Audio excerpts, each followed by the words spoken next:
Who's all out there tonight? Let me know if you can hear this all right and see this all right. We're having some horrible Wi-Fi issues here today and this evening. John, can you hear me all right there, bud?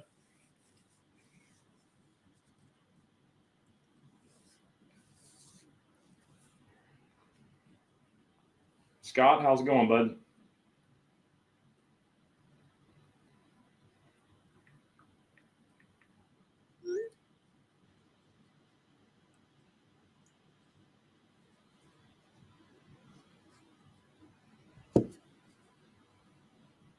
Mike, good to see you on here. Can you guys hear me and see me all right?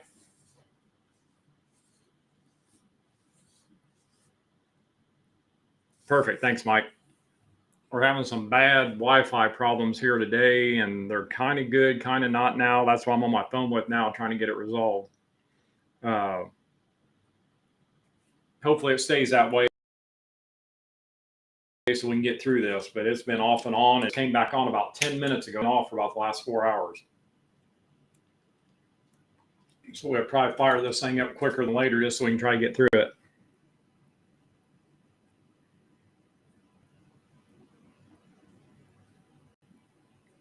Hey, Mark, what's going on, man? Tonight is soil preparation.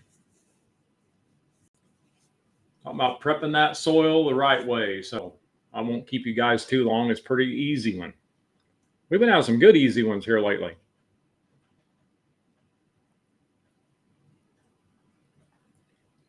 Scott, you're asking how things are across the creek. I'll tell you what, bud. Raining, cloudy, raining some more. Got severe storms coming tomorrow. Talking about tornadoes. This can't catch a break. Thanks, Mark. I appreciate it.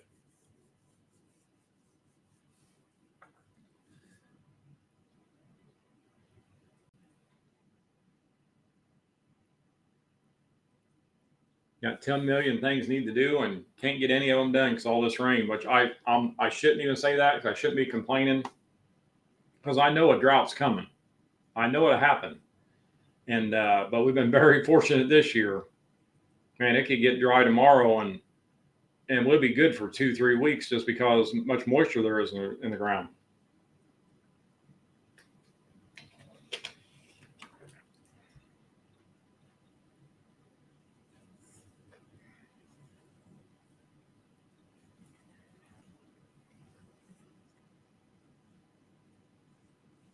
Well, I'll tell you what, guys, let's go ahead and jump on this and get it going because I can see my Wi-Fi bars are just going all over the place. I'm afraid I'm going to lose you tonight because of this.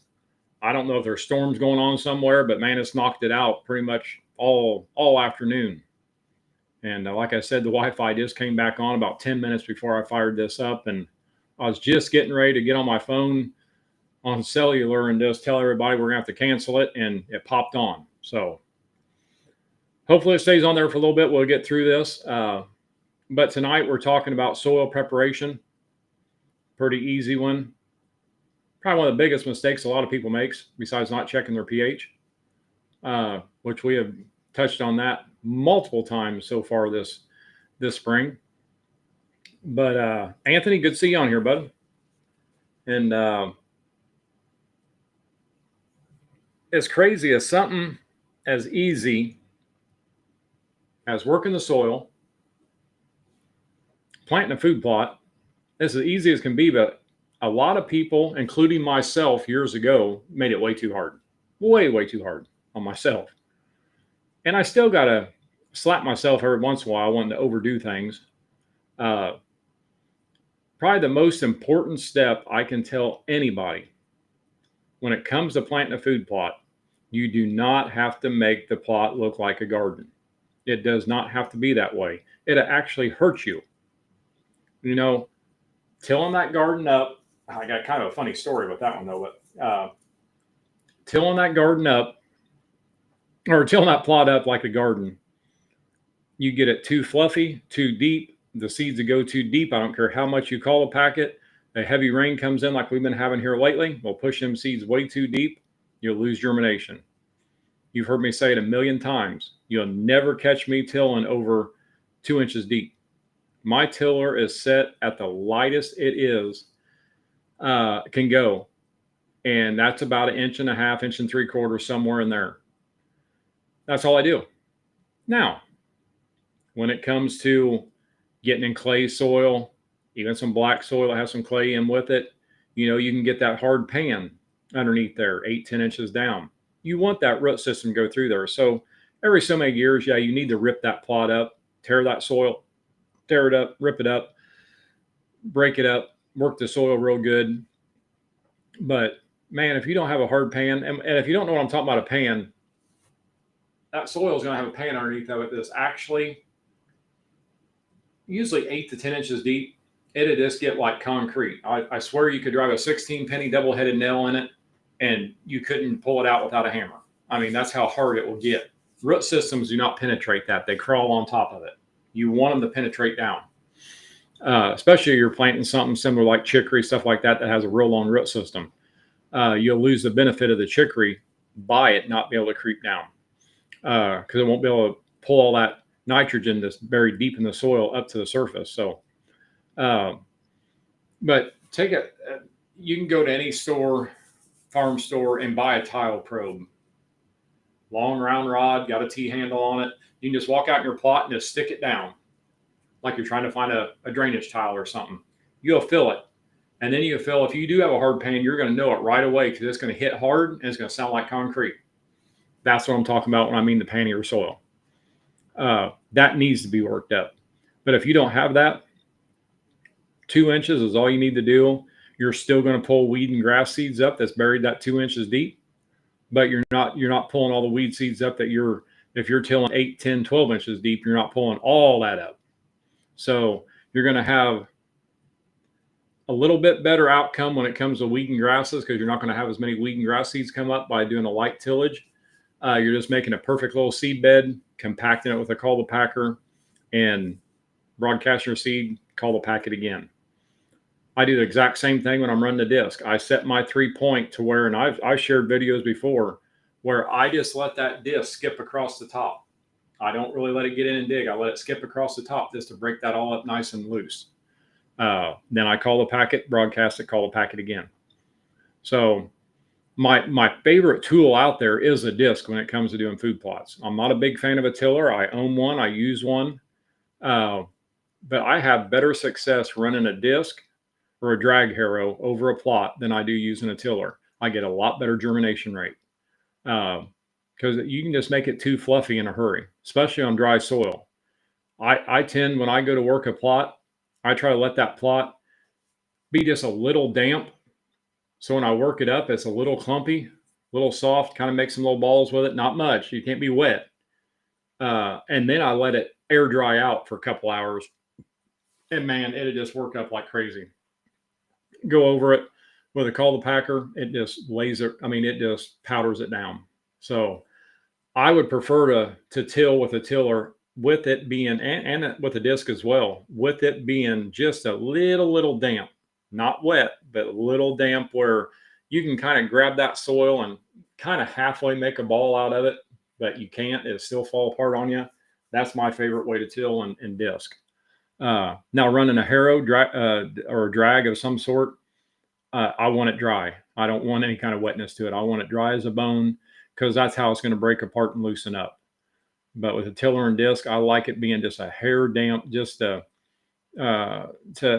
just works out so well when that air coming across there for a couple hours dries that top out.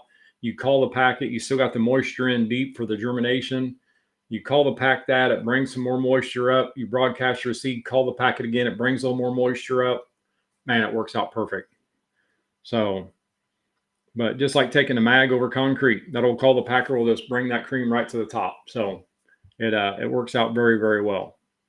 So, but the thing I said that was kind of funny, I was thinking today, I actually went to go do some video content tilling a plot. And me not knowing, we had a lot of rain come through there that I didn't know came through there, and couldn't do it.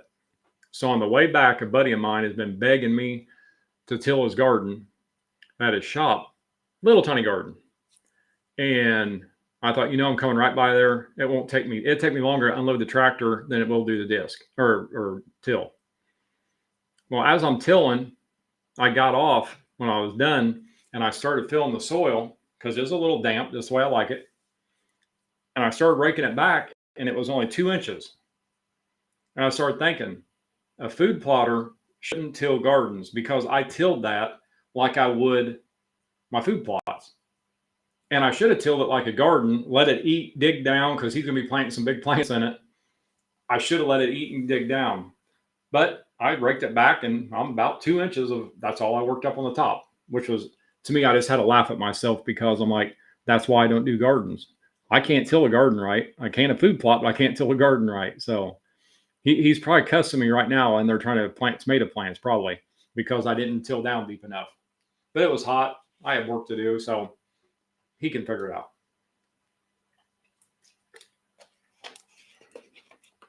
But if we want to get kind of anal on the proper soil preparation, a couple things I like to tell you, just like I did, the tillage. Don't go down too deep. Light tillage is all you need.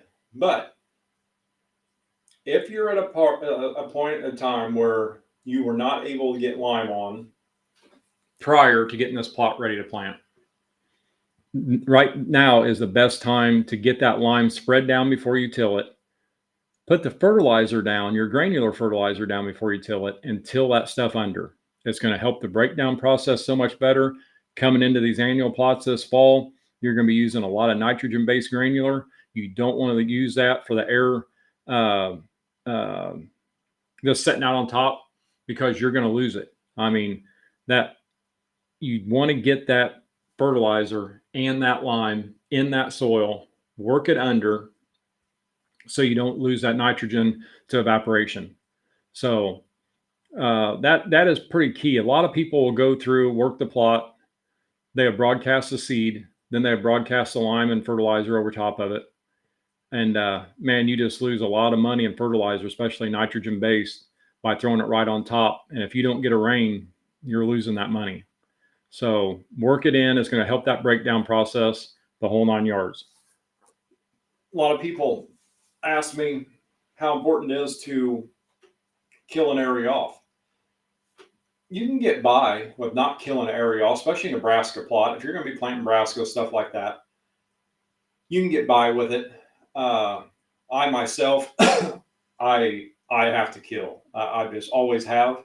Now, do I let it turn yellow and fall down to the ground before I till it? No. I'll spray until 3 days later. I mean, I'll spray my clover plots. I'll spray one day and till them under the next day.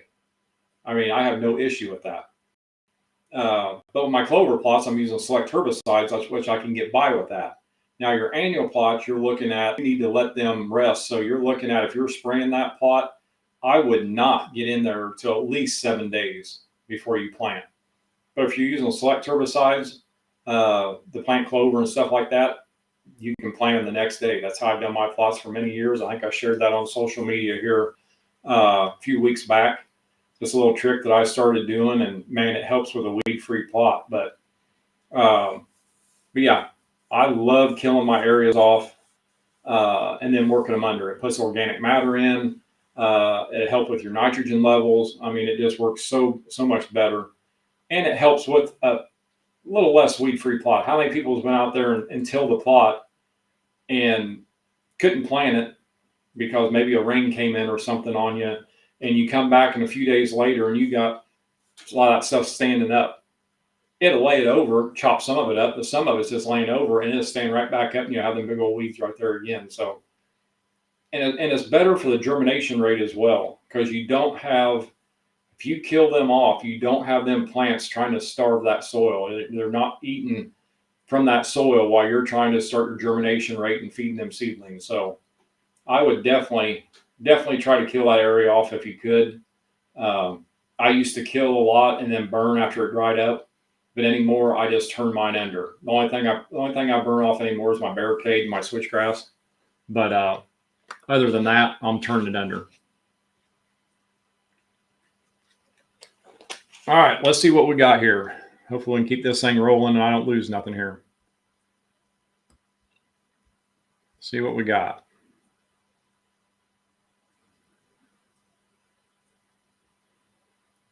Jeff Johnson, good to see you on here, bud.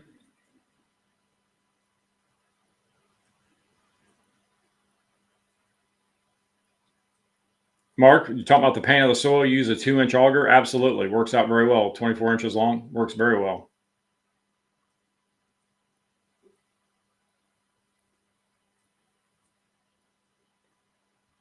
Yep. Exactly, Mark. 3x6 harrow, pull it around with your garden tractor. Anything like that can break up that soil. It's that easy. BGJ, nice to see you on here. I'll tell Stacy you said hi. I will.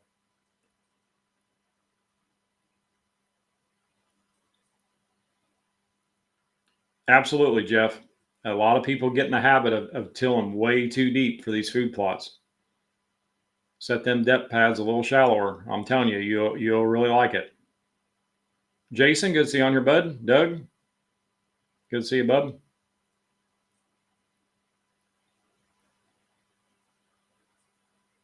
That's perfect, Jeff. Tilling that fertilizer in. Can't beat that. Jake, good to see you on here, bud. Yeah, he's saying it's time for some clover fuel. Are we getting any of that rain tonight and tomorrow? Yeah, they're calling for some bad stuff tonight and tomorrow. Or actually, here it's tomorrow morning and tomorrow evening, like 8 to 2 and 2 to 10. They don't know really when it's coming in, but they're calling for some severe weather, tornadoes, all kinds of stuff.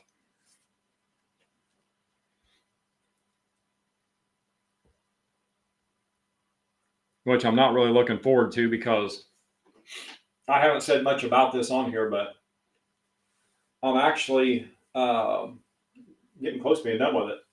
I'm building a new podcast room. I actually built a new shed. Got the wrap on the outside. Got the shingles on. Getting ready to site it this Saturday. And so just getting it all ready. And it's actually going to be a trophy room / podcast room. And now it's killing me because we just got the roof done this last Saturday. And now they're calling for all those storms. That's the last thing I need right now because I'm so busy right now I can't even find time to work on it. So, but really looking forward to the new podcast room and getting all my babies put on the wall and getting it all looking good. So, be an all new look here before too long. Looking really forward to it. Been wanting to do something like this for many years. And I finally just said, forget it, I'm doing it.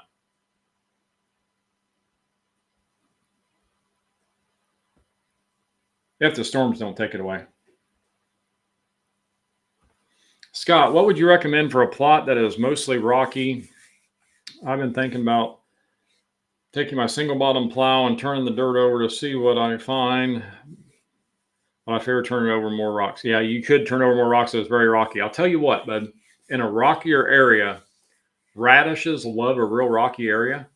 Our slam dunk works very well, especially with the radishes. They get through there pretty easy. It's amazing. I mean, how well they love a rocky area.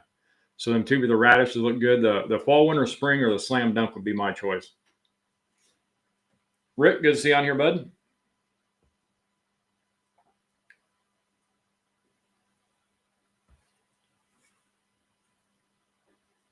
Mark Coleman's asking about plot max. Do you put that down after you till? Actually, the plot max he's talking about is our soil conditioner. That plot max, it's made to break down the soil. So I I don't do it after I till. I actually spray mine down when I kill my plot off. So it could be a week, it could be 2 weeks. If it's my clover plots and I'm using a select herbicide, it's the day before. I always mix it in with my herbicide, do a 1-pass application, and that's when I put mine on prior to planting.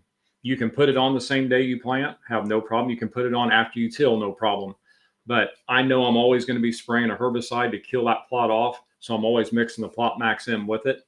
And now the annual plots, I'm also mixing the Jolt in with it, our nitrogen-based liquid fertilizer. I always apply an application prior to planting or on the day of planting, and then I'll come back after the plants get 3 inches tall and hit it again. But I'll always mix my Plot Max in the fall, my annual plots. Let's say I'm planting honey hole coming up. I'll be mixing the Plot Max, my herbicide, and the Jolt together, and it's going to condition my soil, help give it a boost with the extra Jolt besides the granular, extra nitrogen besides the granular I'm putting down, and then the herbicide is going to kill the grass and the weeds. So it's just a one pass application.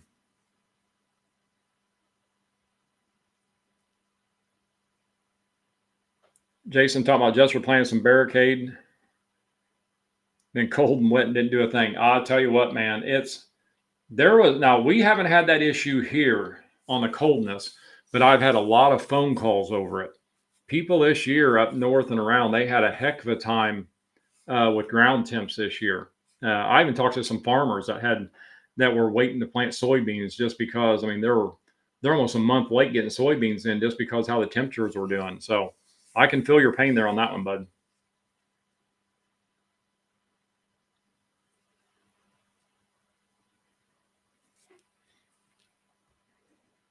Scott, no, Stacy ain't kicked me out of the house. I think she's kind of more, I think she's ready to see all the deer together than I am. I think she really likes that stuff. And, I have four rooms full of deer. And right now I'm at, yeah, actually, we're getting ready to go pick her big deer up from last year. It's like that'd be 42 shoulder mounts that I got in the house. Then I got the life-size bear, life-size deer, coyote, fox, all the birds, the fish. I can't tell you how many turkeys. So getting that all in one area to make like its own little area, I've always wanted that and just never have done it. So when people come over now and I got to show it to them, I got to take them to all these different rooms. And I'm ready to have them in one place too, just because I spend more time out there than we will probably.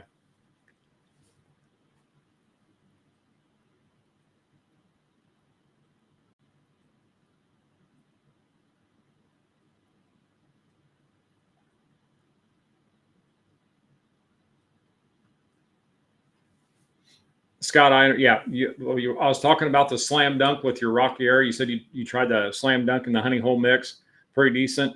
I'd steer away from the honey hole in it and go mostly slam dunk or fall, winter, spring, or a mixture of fall, winter, spring, and slam dunk.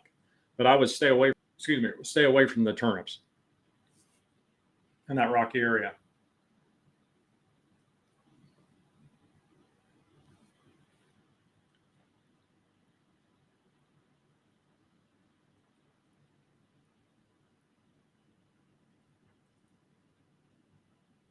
Rob talking about planting some buckwheat up in Michigan. Yeah, that'll work out very well, bud.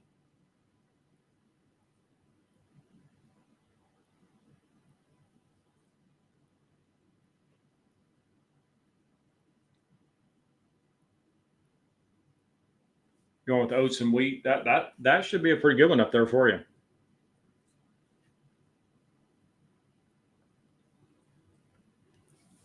Mark, when do you head south to Miss Wells? The 8th of July, we'd be at Cindy Wells's farm in Georgia doing a video shoot. So I got a lot of them coming up here. I got Don and Candy.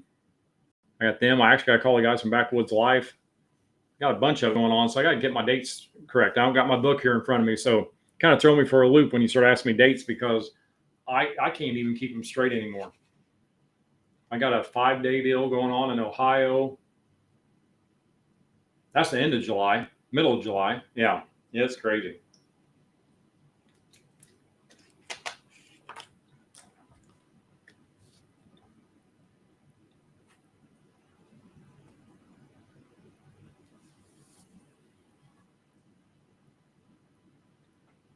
Scott, what would you save first? God forbid you had a house fire. Truthfully, bud, I ain't got to just grab the wife and say, let's go, because I know how much ammo's in that gun room. I don't want to be nowhere next to it, especially at the black powder for the muzzleloaders. I got true black powder. So I'd just go knock on the neighbors' doors and tell them to evacuate and just me and her get down the road.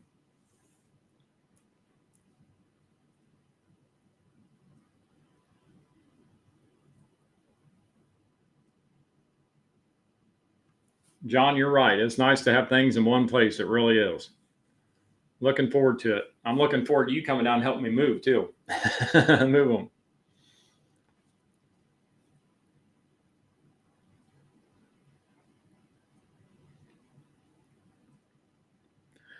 Rick, you're talking about having some bad bare spots in a clover plot. What might be a good seed to fill in the spots with? I mean, if you're wanting to fill in with the spots with clovers, as you already know, the shaded areas, I definitely use the game changer clover. The sunnier, better soil areas, I'd use a trophy clover. But if you're wanting something just to throw in there, not caring if it's clover or not, just something for the deer to eat on, brassicas grow very well as a throw and grow. You could throw some of them. Just in the bare spots, I wouldn't mix them in with the clover, but depending on how big the bare spots are. Yeah, anything like cereal rye, winter wheat, anything like that. If you just want something in there green for the winter and then take care of it next year, and with go back with clover, I can understand. But if you're wanting to go with the clover, the game changer for the shaded areas or the trophy clover for the sunny, better soil areas.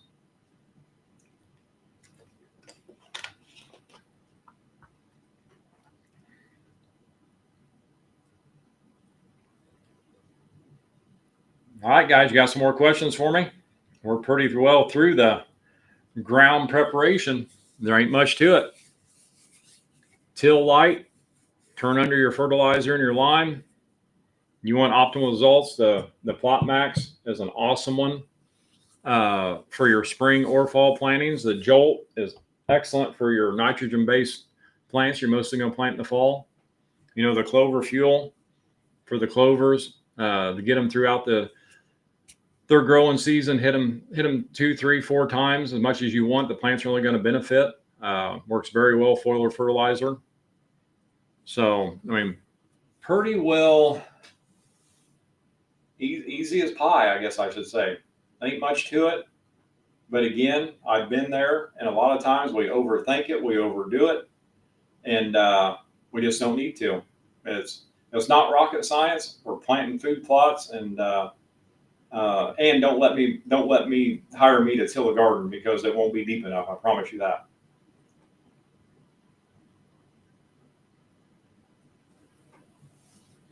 Let me see what you got here, Jeff. I see your question thing here. Not soil prep, but clover question from a customer. From a customer. Would it be better to let clover completely flower and reseed itself and mow after instead of just before? Mow it before. Because if you look at the inoculation process of clover, a lot of your forage clovers will not reseed themselves. They got to be inoculated. So you can throw all that seed down on the ground you want. They never germinate. You actually literally got to take them, have them inoculated, and then plant them. So some clovers will seed themselves, some won't. But here's the thing again. When it comes to looking at, is overseeding a good thing to do on your food plot? Absolutely not. That's the worst thing ever you could do on a food plot is overseed with too much seed. So trying to use a plant that can reseed itself and let it reseed itself, you're just going to make it thicker and thicker. The plants are going to starve for nutrition. They're going to wilt over and die. They will starve themselves to death. So that's why I like a lot of the forage clover, especially ones we use. That the only way you're going to get germination off of them is for them to be inoculated, and them seeds that them plants are growing are not until you take them in to have it done. So that's why I like mowing prior to. Number one, because of that. Number two, if you wait on that for them to drop them seed heads, and plants are sitting there, them clovers are sitting there so long at their lowest protein rate, they're least palatable, very, very stemmy. You need to get them cut to turn that right back around. So, it's always best to mow them prior to, bud.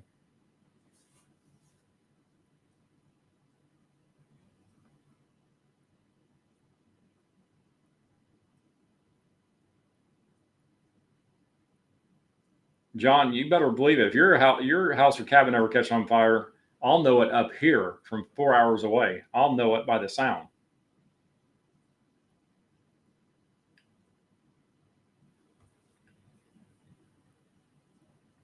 Scott, one thing, Robbie, I think I learned it. Don't hurt a darn thing to start clover. To start clover on everything early for the summer to help put nitrogen in the ground and follow up the antler. Oh yeah, and follow up the brassicas. Yeah, I all of my brassica plots, I always plant them in the spring with clovers, just so the clover will feed that soil. It's going to suck in the nitrogen from the atmosphere, which then brassicas, when you work that clover up and turn it under in the fall to plant your brassicas, that the brassicas are going to have all that nitrogen. And clovers, actually, the clovers fed the deer and the clovers fed the soil. And then that nitrogen that clover puts in that soil is going to feed them brassicas right off the bat. So you're feeding deer and feeding the soil at the same time. I always plant clover in all of my brassica plots in the springtime of the year, then tear them up late summer.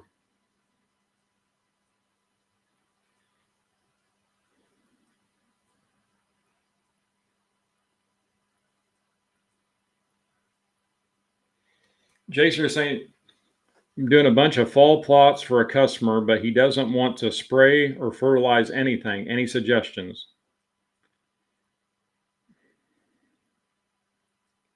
The best suggestion I could probably give you is to let him know that these plots will not turn out the way he thinks they're going to. There's no way they can. If he's not going to feed the plants, I mean, you can get by without the spraying, no problem. The feed is where you need them plants. If we don't eat, we die. The plants are going to be the same way. If he doesn't feed them plants, he'll never get the tonnage or the maturity, the sweetness, anything out of them. So I don't worry about the spraying as much as I do the food. The food is key. If them plants can't eat, they will die. So I would just let him know. I mean, don't expect a miracle here because you're not going to get one. And it's not your fault, Jason. It's because of not feeding the plants the way that you know they should be.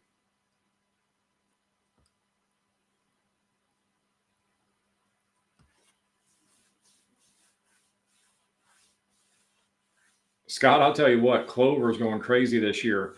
I cannot believe the clover photos I've been receiving because of all this moisture. They look awesome everywhere.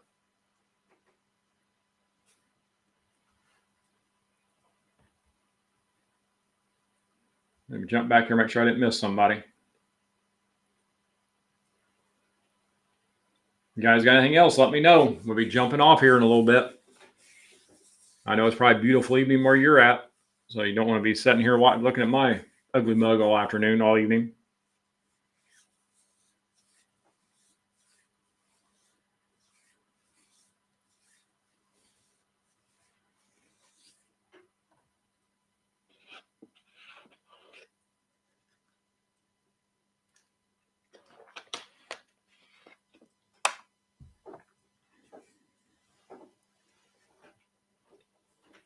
Mike, you're welcome, man. You know, Mike's thanking me for taking the time here for doing these. I enjoy it, bud. I love it.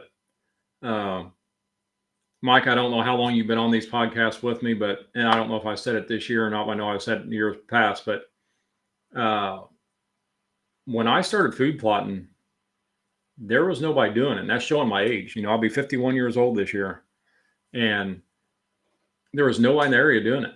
They weren't, I mean, we'd hunt over ag fields here in Illinois. That's all we ever did. And I was lucky enough to have a little Christmas tree farm, and a guy let me have a little piece. And I started playing around with clovers that I'd buy at a co-op. And, you know, that led me into meeting the guys at Antler King. And it's been that many years, you know. But all I had to talk to as a farmer, and don't get me wrong, I love farmers to death, but when it comes to a food plot, they're the first ones to talk to, because it's completely different than planting soybeans and corn, stuff like that. I mean, they know how to do it, don't get me wrong, but they were trying to get me to do steps that I didn't need to do, that I was doing because I didn't know any better. And then down the road, I started realizing, well, I didn't need to do that. Well, that's why my grasses were getting so tall. I was using the wrong fertilizer. And, you know, it's just one of them things there that's how I learned, was trial and error. You know, my dad worked construction his whole life. He is a union teamster. You know, he didn't plant food plots. He deer hunted, but went to Southern Illinois, set in an old homemade ladder stand and shoot a deer in November and come back. He didn't feed deer or chase deer or nothing like that. He just never did. He went out and hunted. It wasn't a passion like it is for me. It's just something that they all did back then. They go to Southern Illinois for deer season. And it was bragging rights for the first person to kill a deer because that person got to sleep in the next morning. They didn't care if it was a 100-pound doe or a 300-pound buck. They didn't care what it was. In some ways, I wish I'd kind of go back to that. But so I didn't have the help, and I surely didn't have Google back then. Didn't even have cell phones back then. Man, I am getting old. So with everything I've learned, and especially thank to Todd Siddleberg with Antler King for allowing me to come be a part of his Antler King family and then end up where I'm at now with the company. I learned a lot. So it's my pleasure actually to give it back and show some of my tricks and trades, because I'm not lying to you guys one bit. When I say I learned from trial and error, I did, and I still do. I've said it a million times. I'm the guy that will try something that somebody tells me won't work, because I want to know why it won't work or if it actually will, and he just don't want me to try it. So that's just me. Another little secret that I do that a lot of people don't really know. When I plant barricade, I plant cereal rye with it, because I started scratching my head one day going, cereal rye is a soil builder. All that nitrogen it's going to put in, why don't I plant that in the barricade? Because I don't care what it looks like. Why don't I plant it just to feed the nitrogen hungry sorghum plants in that barricade? And my sorghums never look better. It's just little things like that I start getting in my head, and I need to start writing them down, because I'm getting at the age I'm forgetting things. So it's not that I don't tell you guys, I just forget about it until I get ready to go do it. But just little things like that, I enjoy teaching. I enjoy, doing the seminars at the shows and helping people. If I just help one person, that's all that matters, because I know what it's like not to have the help. And it wasn't that I had the help and I was afraid to ask. I didn't have nobody to help. Nobody knew anything about, planting clovers for deer, this and that. Yeah, you go plant them in a cow pasture. They wouldn't tell me the difference in clovers, and why forage clover is different. Why is a cool season different than a warm season? They didn't tell me there's so many different strands of all these different white clovers, red clovers, Ladina. I didn't know any of that. It's just stuff that I learned. And again, instead of me just rambling on, I really enjoy helping everybody out with it. And if it helps you guys, I've done my job. I appreciate it.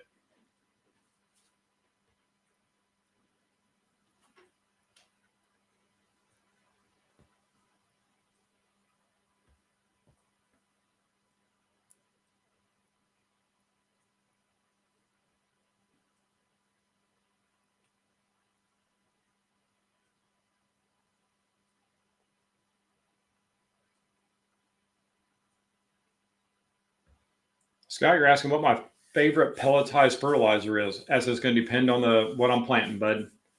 My clovers, I'm running all 0060. On my nitrogen-based plants, my brassicas and stuff, I'm running triple 19. I'll run about 300 pounds per acre. If I'm getting a lot of moisture, I might throw some 46% urea in there or something like that. But I'm usually running triple 19. But it just really depends on what you're planting and because the plant's going to tell you what it needs. Them clovers, you definitely don't want to throw triple 19 down on them, because you don't want to be that nitrogen being there and feeding the weeds and grasses. So that's why I run a 0060. That's all they need. And then the triple 19 for all the nitrogen-based plants, Nebraska, stuff like that. That's what they love. So that's what I use. And I'm usually running about 300 pounds per acre.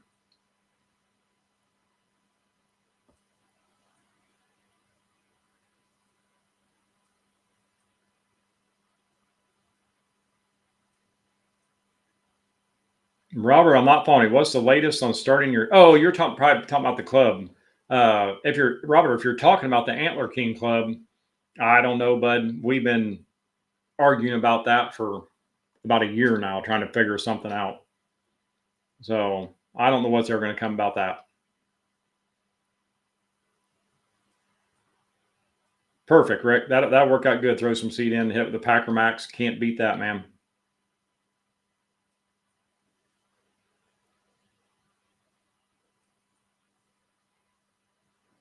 Well, it looks like we got some spam people on here, it looks like. These people, I'll tell you what.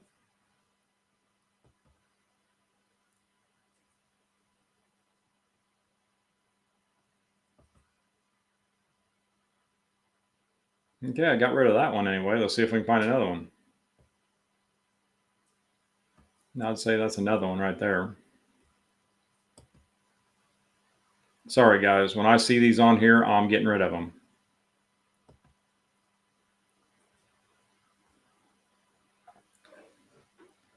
Jeff Johnson, I'm going more old school myself, getting away from the trail cameras and technology, trying to put excitement in, going back.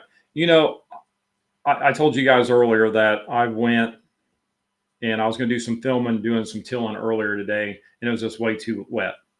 Well, the guy, I won't mention his name, but he's been in the industry for many, many years as a cameraman, starting out for a lot of well-known celebrity hunters that you know right now, to the hunting himself, working in the hunting industry. Probably one of my dearest friends. I love him to death. Stacy and I both do. And we were talking about this property, and he kept saying, I see all these deer, but I just don't see no big ones. And, I think we're all caught up on big deer that we've actually lost what hunting's about. I really do. And this is coming from a person that works for a company to grow big deer. I'm just telling you my own personal feelings because that's how I feel. I grew up not hunting big deer, but then I got the itch and I started chasing big deer. But what was kind of funny about it was, and I'm kind of going off subject here a little bit, this same friend of mine that we were talking to today, I told him, I said, you know something, bud? I said, I chase big deer, drives me crazy, end up empty-handed more than anything. I love to shoot deer. I love the blood trail deer. I love the field dress deer. I love to put them in the back of the truck and bring them home and butcher them. That's my favorite thing. And he's like, Rob, I do too. I said, you need to go out and shoot deer. But I said, the funny thing about it is, 2 years ago, I told myself, you're done shooting big deer. You're just going to go out and enjoy it. Take Stacy hunting, have a good time with her and your daughter, and just enjoy the hunt and quit worrying about these big deer. That year, I shot the 2 biggest deer in my life. So I guess I'm kind of, I don't know how I want to say it. I didn't go out to shoot the 2 big deer. I wasn't chasing 2 big deer, but I actually ended up killing both of them within 8 days apart of each other. So I'm hoping this happens to him too, because he said he's just going to go out and start shooting deer this fall. But it's kind of funny how we all get caught up in the big deer thing. I'm more caught up in growing big deer than I am shooting them now. I love to see a big deer. That deer Stacy shot, we're getting ready to go pick up my taxidermist. That old mature buck, 243-pound field dress deer, had a 28-inch neck that just fell on the largest form my taxidermist could get. That is a true monster. Might score 130 inches, but that is a monster deer. That body was just enormous. That's what I like now. I love watching them deer. I love to plant a food plot, set in a tree stand or a blind, and watch them deer walk through the woods, come into that plot and feed in there. Bring the fawns in there and feed. I love watching the fawns this time of year on camera and they're feeding. I get more out of that than I do actually hunting anymore. So again, that could be showing my age too, but it's pretty special when you can do something for something else. You say, I'm on here talking to you guys and helping you guys out, and you're thanking me. But we're doing the same thing. You guys are doing the same thing for the deer. You're helping the deer out. They need help. So you're feeding the deer, you're watching them, you're enjoying it, you're taking the pictures, you're showing them to your buddies. It's just part of it. We're just helping the wildlife. In my opinion, in a state here where I'm at, where the state don't care about helping our wildlife. So everything us hunters can do to help our herds, they're only benefiting because our state's not going to do it for us. They'd rather see them all gone. The reason they don't nuke them out of here is because they want us to spend money on deer permits, but they're not going to do nothing else for them. So us as outdoorsmen are actually taking care of the deer herd in the state that we're hunting in. And I have no problem with that because it's just something that's just a small part of it. It's just good to do.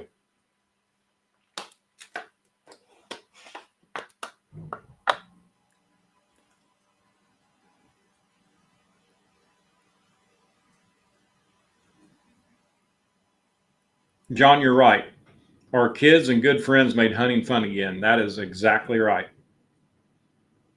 You nailed it on that one, bud. Mark, can you bring some clover samples to the next podcast to show the difference in them? Mark, when you're talking samples, you mean the bags, or you want me to grow some clover for you?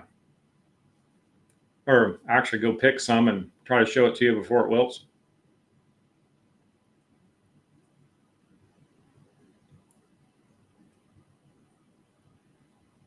Scott, funny you say that. Robie Pruitt Food Plot Handbook. My wife for Christmas bought me I don't know what you want to call it. It's not a journal, but it's a book because she wants me to write a book. Number one, my middle name is Eugene, and it took me till 8th grade to realize there was an E at the beginning of Eugene. I'm no speller. I confuse spell check.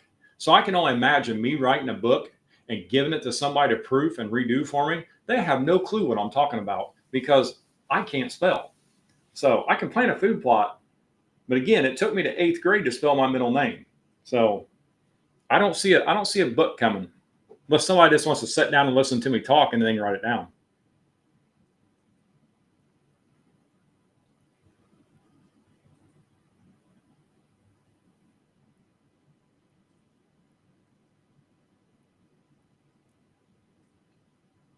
Jeff, you're exactly right. If talking about the deer hunting part, if it makes you happy at the time, and 15 years later, you retell a story, it's a great hunt. Absolutely. Some of the best hunts I've ever been on in my life, I came back and had tag soup and had no problem with it. It was just with the people that I was with. Me and my taxidermist, Eric, we've been on some awesome hunts in Kansas and Wyoming that is it's just phenomenal. You know, the trip out there, spending the time together while you're there, the trip back, you know, that's the memories made right there. And the animal, that's just a bonus.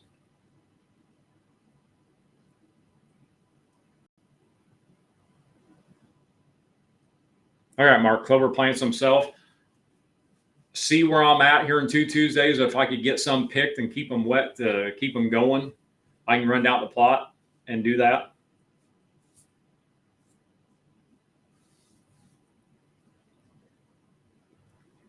Rick, you might be watching. You said if I can write it, you can proof it. I'll tell you what, bud. We might just have to talk to you at the dream hunt this year. And for the people that don't know the dream hunt, that is actually Rick Stillman on here and John Seats that are on here. Us three are actually with United Special Sportsmen's Alliance. We actually take special need children on a deer hunt in Southern Illinois every year. So you always hear me talk about Rick and John. That's why we're very, very, very close and good friends and spend a lot of time working with special need kids and getting them on their first deer hunt. So that's probably one of the best hunts every year is that hunt in October, and it'll be here before we know it.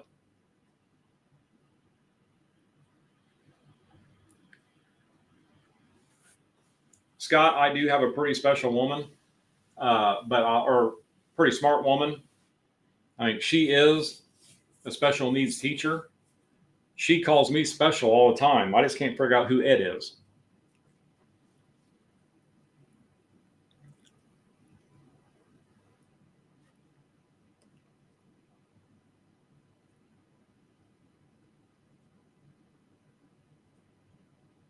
All right, guys. If I missed something, let me know. If not, we'll get ready to jump off here.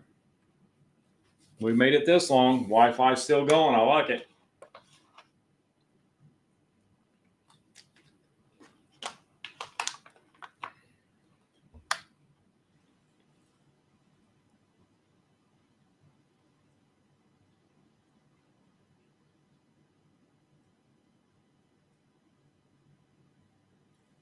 All right, guys. Well, we're going to jump off here. We'll be back on in a couple of weeks, see how things go. And I appreciate everybody being on here. And I'll think about writing that book. And Rick, you better get your glasses ready. You never know. You might get a copy. So you guys have a good night. Need something, just give me a holler. Take care.